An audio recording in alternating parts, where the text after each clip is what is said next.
Hi, this is Katie. Welcome back to my channel. Today I'm going to be talking about my 2019 TBR to be read for YA books. YA books only, though it's mostly YA fantasy. So let's talk about how I'm going to escape with these books this year. So first off, I'm going to be reading, I actually even started it, that's the back of it, Our Dark Duet by Victoria Schwab. Victoria Schwab is one of my favorite authors of all time. Also V.E. Schwab, that's the other name she writes under. She wrote the Shades of Magic series, which is one of my favorite series ever, if not my favorite. This is the second book in the Monsters of Verity series. I just finished The Savage Song a few days ago, and I just started this. It's starting kind of slow though. I'm a little disappointed by the start, but hopefully it picks up. I love the two main characters in this series. I know this is like, there's only two of them, and I've heard the ending's gonna be like very emotional, so I'm interested to see what happens. Next, I have Scythe by Neal Shusterman. I have heard amazing things about Scythe by pretty much anyone I've seen a review for it, though definitely Elliot Brooks really has like drilled it in me that like this is a great book. So I'm really excited. I picked this copy up at Powell's in Portland when I went to Oregon a few months ago. I love that store, my favorite store. So good. It's a city block full of books. So this is about, I guess, a utopian society. This is the idea I get. That it's kind of like a utopian society. The only problem they have is overpopulation. So certain people are given the roles of scythes, which they have to basically, I don't know if they pick at random or how they decide, but they have to kill people off, basically. So I'm really excited to read that. I really enjoyed that concept. I know most people will say, oh, that's like Hunger Games a little bit. And I read Battle Royale way before Hunger Games, so that's my preferred version of people competing for life. But they're not competing, it's just they have to kill people. Fun. I'm excited for it. Then I have The Hazelwood by Melissa Albert. I believe this is an Alice in Wonderland retelling, where she basically has a lot of bad luck. That's really all I know about it, and the cover is the most like beautiful thing I've ever seen. Unfortunately, when I opened, because I ordered it from Scholastic for like my class book order, and I cut the side when I ordered it, so I'm sad about that, but it's so pretty. So let's see if the book lives up to the cover, because the cover's nice.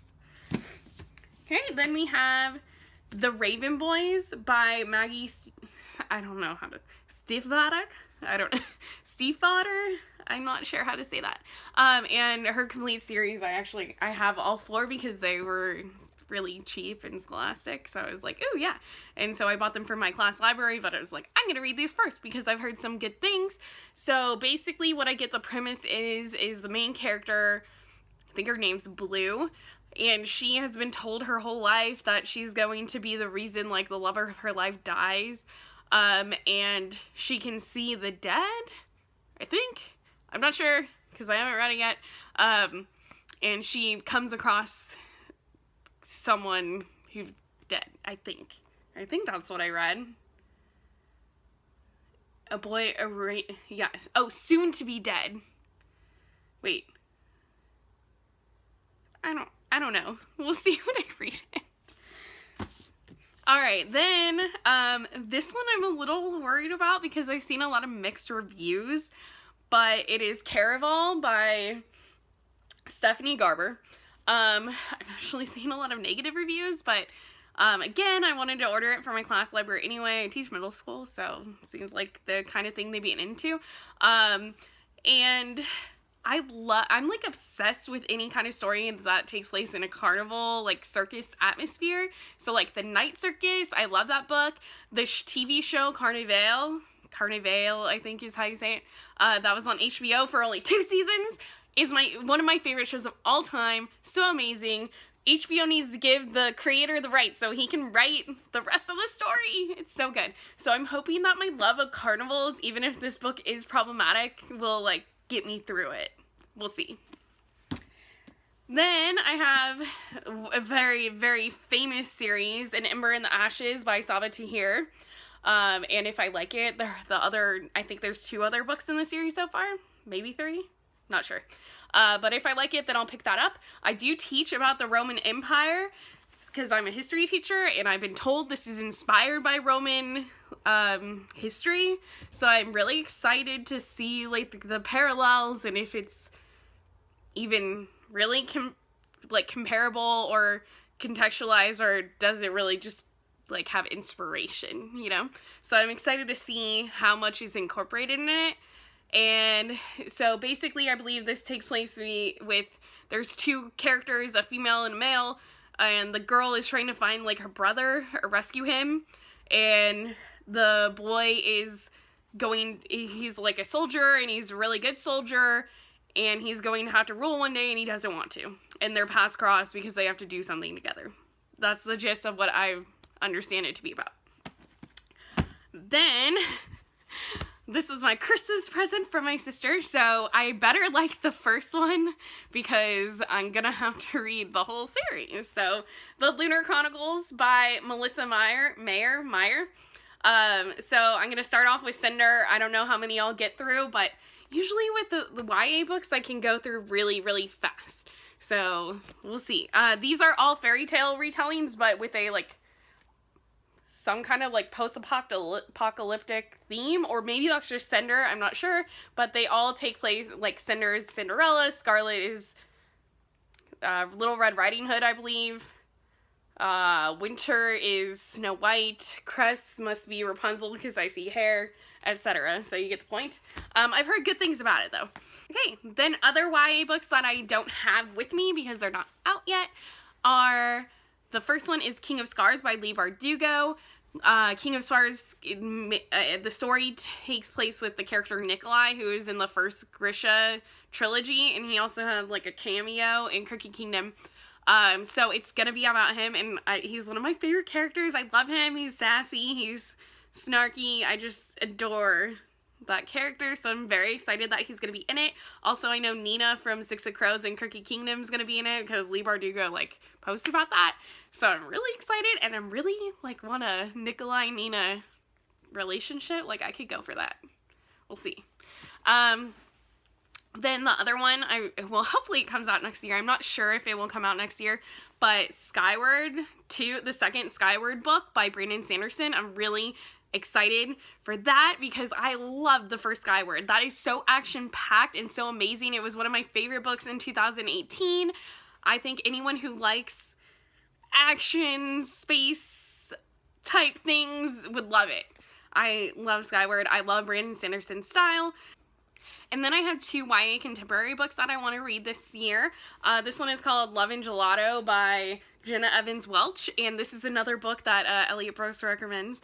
I do like YA contemporary, so I'm not like super snobby about it, but just like the synopsis that I've gotten from her, I really like it.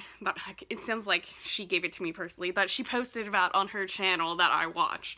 Okay, so her mother's passed away, and then her father's not around a lot, so she goes to Italy to kind of like figure things out about her mother, and I'm really excited because I love like coming of age stories, building romance, so I'm all about that type of thing. And then if there's a little bit of romance, I mean, it's Italy, so of course.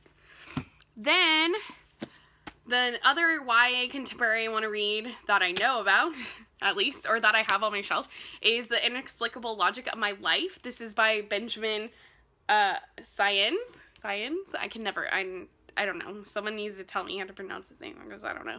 He's also the author of Aristotle and Dante Discover the Secrets.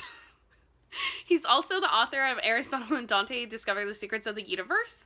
And I love that book, and I think his writing is very poetic. It's very simple, but it's very beautiful and it's not overly complex. I just totally sniffled like Trump, which makes me really sad because I don't want to do anything like that man. So yeah, I know that at least Aristotle and Dante, the plot is not really, it's very hard to explain the plot. So I'm just gonna go with, this is about a boy and his dad, and hopefully it's good like Aristotle and Dante. Another book I'm excited, that's YA that it hasn't come out yet, is The Red Scrolls of Magic, which follows Magnus Bane and Alec Lightwood, who are two characters from the Shadowhunters novels. They were mainly in the Mortal Instruments series, but Magnus Bane has been in all of them because he's a warlock and he's immortal. So I'm really excited because they're two of my favorite characters. They're one of my favorite couples in that world, and Magnus is just like the funniest character. I just love him. So I'm really excited about that as well.